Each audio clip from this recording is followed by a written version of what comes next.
Some of my best and earliest memories of Commodore 64 ownership were the times when I would play games with my sister or my dad on the 8-bit machine. My dad preferred games that were based on sports, but my sister would play just about any 2-player game. But when we first got a hold of Summer Games by Epyx, it allowed all 3 of us to play against each other in competition. In fact, Summer Games allowed for up to 8 players to compete in a series of Olympic events, ranging from the pole vault to the platform dive, and each with their own control method. This was not simply a regular joystick breaker of a game. Released in 1984 to coincide with the Olympic Games, Epyx took a more simulator or serious approach to home micro-Olympic sports, and it even included an opening and closing ceremony. Each player picks a nation to represent, and then you get the option to compete in all or just selected events. The main screen even allows you to practice the events, something which I should have probably done for this video, as I have completely forgot the controls in the 40 or so years since I last played the game. But not to worry, while there will be some really bad footage of me failing miserably, I will include footage of how each event is supposed to look when played by someone with real skill and talent. Summer Games is one of those family-friendly games that I imagine a lot of families played together, and then argued about who was cheating and who got away with what. But what I remember about it was the good laughs I had playing it with my sister and my dad. My dad was a real sport, and he would always allow me or my sister to win, so the real competition was between me and my sister, obviously. Visually, for its time, this game is very striking. Epyx had a real good team of developers who were excellent at producing visually stunning games on the Commodore 64, and this was really obvious in the character animation. The way the athlete runs is so similar to that of the secret agent in Impossible Mission, and this was considered very smooth in the 80s, but I personally think it still looks good today. Each of the events are supported by bright, colourful backgrounds, with decent use of colouring to simulate the crowds, and a plush green used for the grass effects. And this brightness is offset by the bland blue and grey interiors of the indoor events, which actually does represent those events fairly accurately, in my opinion.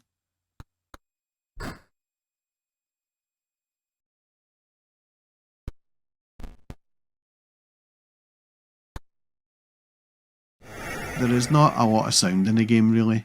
The anthems are a little massacred by the SID chip, and the skeet shooting sound effect is the standard explosion sound effect utilised since the days of Beachhead. But then, what sounds do you actually hear when watching actual Olympics, other than the crowd cheering anyway? But it did let the side down just a tad. The gameplay, however, is excellent, especially with multiple players. And with up to 8 players, it could take over an hour to go through all of the events. The events all used varied controls. Some did resort to joystick waggling, which was a good way to kill off the quickshot 2 joystick, and others required simple presses of the fire button at certain points to perform jumps. Looking back, it is actually hard to tell now if the enjoyment came from playing the games or from the competition between friends and family.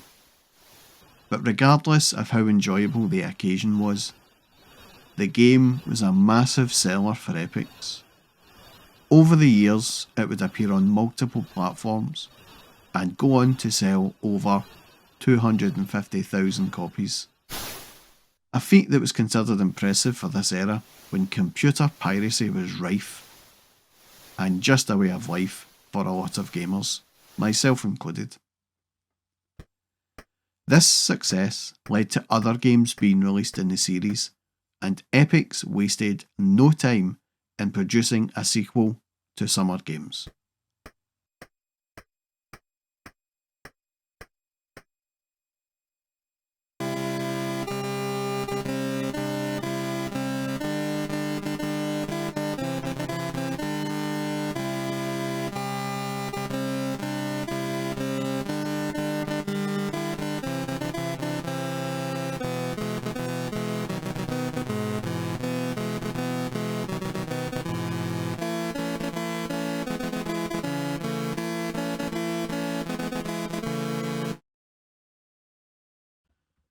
The follow-up to Summer Games was released the following summer, and contained some very obvious improvements. But to start with, it was very similar, with the opening ceremony and menu screens looking very samey, but there are new events in this one, such as the triple jump and high jump, and also cycling and equestrian. In all, there are 8 new events in this one. Once the events start, you can immediately see and hear an improvement. The visuals on the triple jump look awesome, and the animated run is even better than before. And now you can hear the crowd roar with approval when a record is set. It's either the crowd or a stiff breeze blowing through the trees. Either way, it's a welcome change.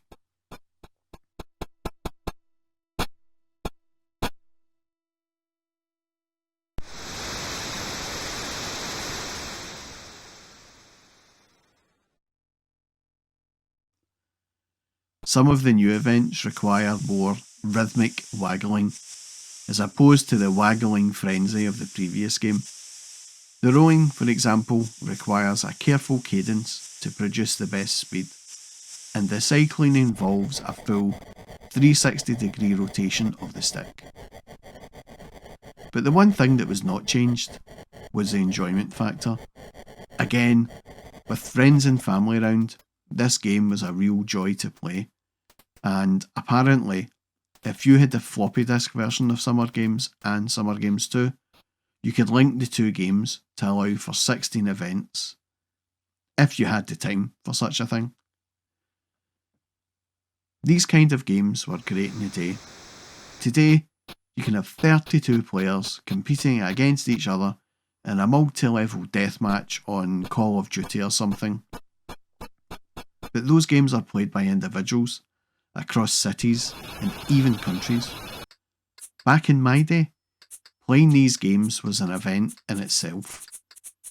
It was great having 7 mates round of a rainy afternoon, all competing against each other in the same room, especially with the taunting and the celebrations as well. That's a feeling I think a lot of modern gamers will never experience. The joy of multiplayer on the same sofa. The game was very well received by critics and gamers, and would go on to be another huge seller for Epyx, who were on a roll by this point, and decided to try their luck again with another version of the game's collection.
In the autumn of the same year as Summer Games 2, Epyx released Winter Games to the public on the Commodore 64 and Apple II.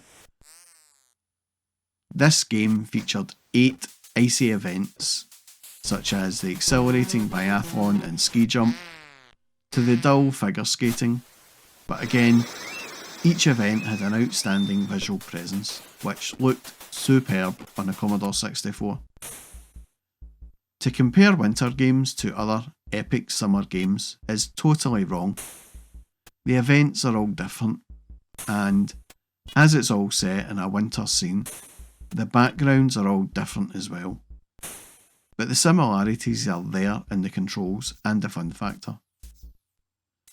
Some events had a mix of controls, such as the biathlon. You would waggle the joystick furiously to climb up a hill, but then a slower cadence was required on the flat sections, and the shooting sections were always nervy and tense. But the figure skating events were really boring, I found, but still, you had to do your best, especially when competing with 7 mates. Again, the fun factor of this game was outstanding, and once I had all 3 of these outstanding games, I remember my mates always hounding me to set up a tournament on all 3, and we did finally get the chance to do that. Back in my day, the last few days of school term, nothing happened, and we would be allowed to bring in board games to play.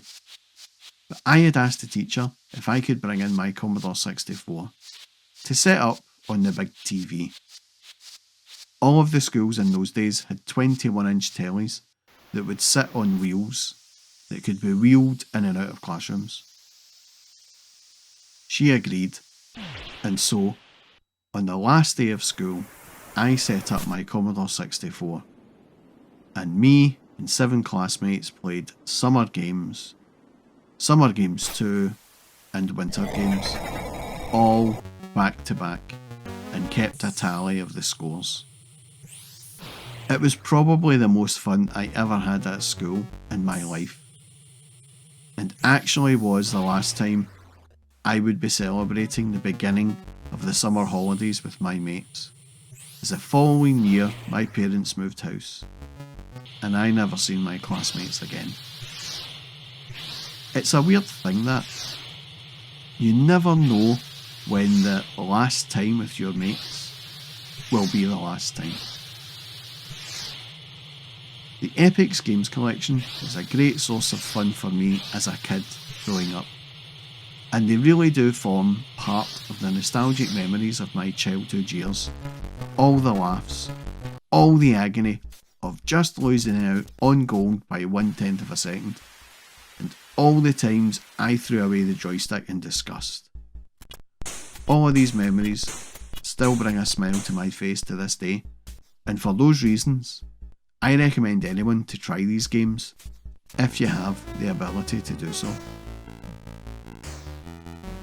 Winter Games would go on to surpass Summer Games 2 in terms of sales, and Epyx would of course make other games in the collection, but apart from California Games, they were mostly rubbish.